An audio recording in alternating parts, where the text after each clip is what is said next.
स्वागत है आप सभी का आपके अपने चैनल यादें में। आज का विषय है शैव धर्म।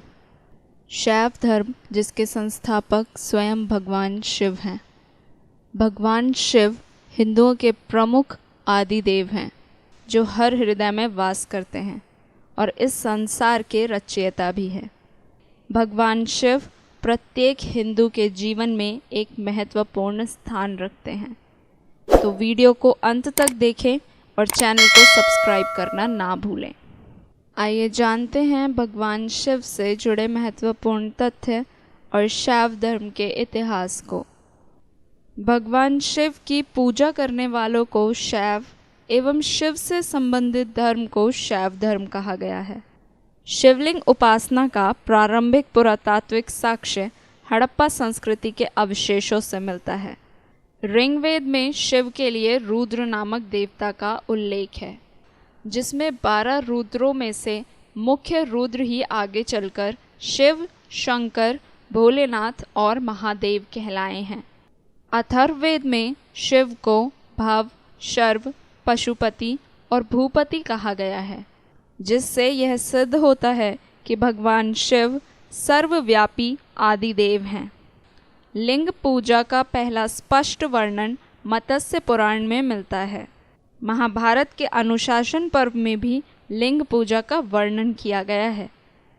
रुद्र के पत्नी के रूप में पार्वती का नाम तैत्तिरीय आण्यक में मिलता है, जिससे यह प्रमाणित होता है कि भगवान शिव ने अपने प्रमुख 12वें रुद्र रूप में माता पार्वती से विवाह किया था।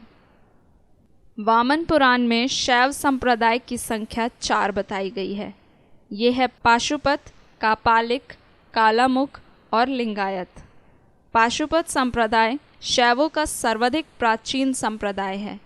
इसके संस्थापक लकुलिश थे, जिन्हें भगवान शिव के 18 अवतारों में से एक माना जाता है।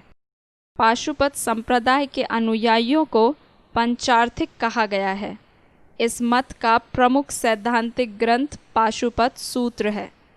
श्रीकर पंडित एक विख्यात पाशुपत आचार्य थे। कापालिक एक तांत्रिक शैव संप्रदाय था जो अपुराणीय था। कापालिक संप्रदाय ने भैरव तंत्र तथा कौल तंत्र की रचना की।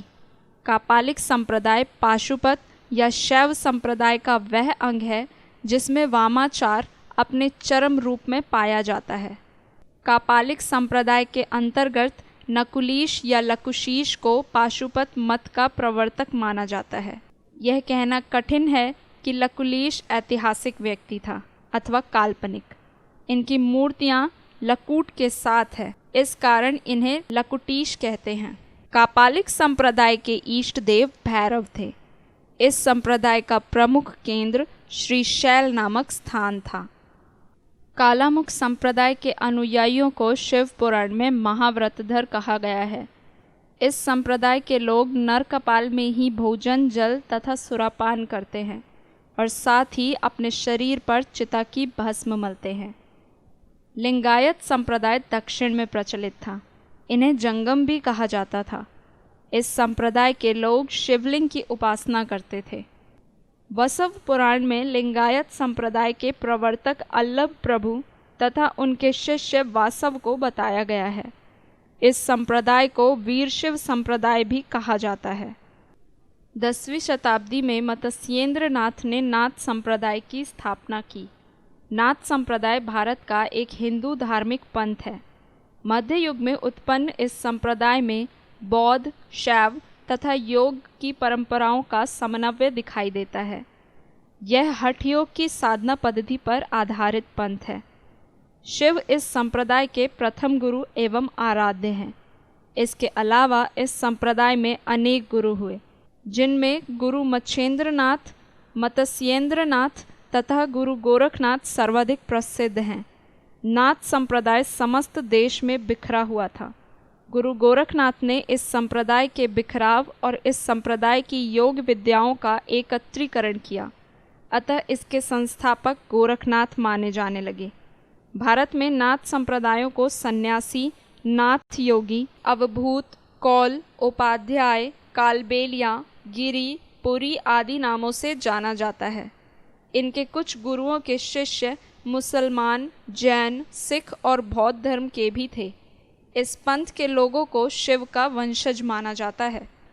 दक्षिण भारत में शैव धर्म चालुक्य, राष्ट्रकूट, पल्लव एवं चोलों के समय लोकप्रिय रहा। पल्लव काल में शैव धर्म का प्रचार प्रसार नायनारों द्वारा किया गया। नायनार संतों की संख्या 63 बताई गई है, जिसमें अप्पार, तिरुज्ञान, संबंदर एवं सुंदर मूर्ति आदि के नाम उल्लेखनीय है। एलोरा के प्रसिद्ध कैलाश मंदिर का निर्माण राष्ट्रकूट ने करवाया, जो संसार में अपने ढंग का एक अनूठा वास्तुकृत मंदिर है। यह एलोरा औरंगाबाद स्थित लयण श्रृंखला में है। अन्य लयड़ों की तरह इसे भीतर से कोरा तो गया ही है, बाहर से मूर्ति की तरह समूचे पर्वत को तराशकर इसे द्रविड़ शैली के मंदिर का रूप दिया गया है। अपनी समग्रता में यह मंदिर केवल एक चट्टान को काटकर बनाया गया है। इसका निर्माण ऊपर से नीचे की ओर किया गया है। इसके निर्माण के क्रम में अनुमानतः 40,000 टन भार के पत्थरों को चट्टान से हटाया गया। इसके निर्माण के लिए पहले खंड अलग किया गया और फिर इस पर्वत खंड को भीतर बाहर से काट काट कर 90 फुट ऊंचा मंदिर गढ़ा गया। मंदिर के भीतर और बाहर चारों ओर मूर्ति अलंकरणों से भरा हुआ है। इस मंदिर के आंगन के 3 ओर कोठरियों की पात थी, जो एक सेतु द्वारा मंदिर के ऊपर खंड से संयुक्त थी। अब यह सेतु गिर गया है। सामने खुले मंडप में नंदी है और उसके दोनों ओर विशालकाय हाथी तथा स्तंभ बने हैं। यह कृति भारतीय वास्तुशिल्पियों के कौशल का अद्भुत नमूना है। चोल शासक राजराज प्रथम ने तंजौर में प्रसिद्ध राजराजेश्वर शैव मंदिर का निर्माण करवाया। यह मंदिर नर्मदा नदी के शांत किनारे पर स्थित है। यह भगवान शिव को समर्पित कई मंदिरों में से एक है। यह मंदिर अहिलेश्वर मंदिर के निकट स्थित है। अहिलेश्वर मंदिर से एक सुंदर पत्थर लगा रास्ता इस मंदिर तक आता है। राजराजेश्वर मंदिर से नर्मदा नदी के तट पर आप कई शिवलिंग और नंदी की मूर्तियों को देख सकते हैं। इस राजराजेश्वर मंदिर को बृहदीश्वर मंदिर के नाम से भी जाना जाता है। कुषाण शासकों की मुद्राओं पर शिव और नंदी का एक साथ अंकन प्राप्त होता है। शिव पुराण में शिव के दशावतारों के अलावा अन्य का वर्णन मिलता है। ये 10 अवतार तंत्र शास्त्र से संबंधित है। महाकाल, तारा, भुवनेश, षोडश, भैरव, छिन्न मस्तक गिरिजा, धूम्रवान, बगलामुखी, मातंग, कमल। शिव के अन्य 11 अवतार हैं कपाली, पिंगल, भीम, विरूपाक्ष, विलोहित, शास्ता, आजपाद, आपिर्बुध्य, शंभ, चंड, भव। शैव धर्म इस प्रकार है: श्वेताश्वत्रा उपनिषद, शिव पुराण, आगम ग्रंथ, तिरुमुराई।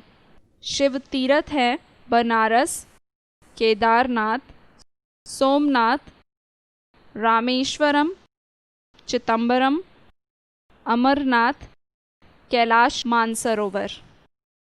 शैव संप्रदाय के संस्कार हैं: शैव संप्रदाय के लोग एकेश्वरवादी होते हैं, अर्थात एक ईश्वर को मानने वाले।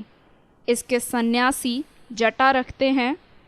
शैव संप्रदाय में सिर मुंडवाने पर चोटी नहीं रखी जाती है। इनके अनुष्ठान रात्रि में होते हैं। इनके अपने तांत्रिक मंत्र होते हैं।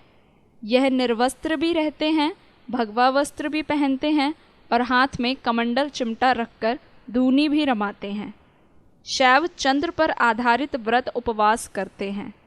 शैव संप्रदाय में समाधि देने की परंपरा है। शैव मंदिर को शिवालय कहते हैं, जहाँ सिर्फ शिवलिंग ही उपस्थित होता है।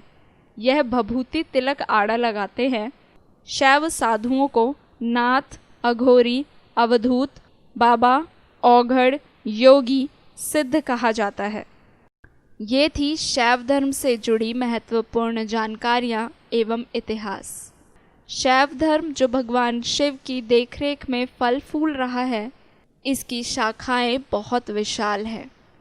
शैव धर्म और भगवान शिव के इतिहास और जानकारियों को एक वीडियो में समेटना संभव नहीं है।